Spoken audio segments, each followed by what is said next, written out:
So the question you might be asking is, what's going to happen? Will AI complement expertise or will it commodify it?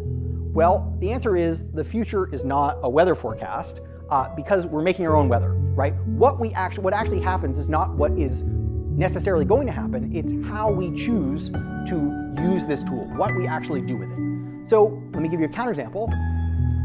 China has the world's most advanced surveillance state, right? They do content filtering on a scale never seen before, and also in terms of locating people. It is said that our leaders have said, they can locate any person in the country of 1.3 billion people in the course of an hour. Now, this is a remarkable technological achievement. That is not to be dismissed. That would have been unthinkably hard 20 years ago.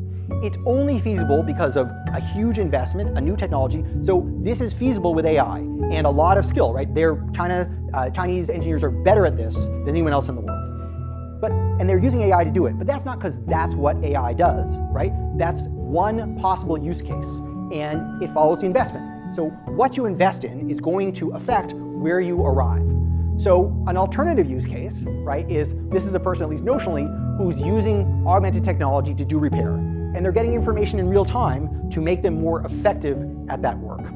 So the point I'm making is that AI is a blank canvas. It's an incredibly malleable technology. It's extremely powerful and can be used in many ways. And so what it will do depends a lot on what we want it to do and where we invest to make it capable or make us capable. And so it's easy to imagine both dystopian futures and more positive futures, but you shouldn't think of them as reading to the end of a science fiction story and finding out what happens, because we are collectively the authors of that story.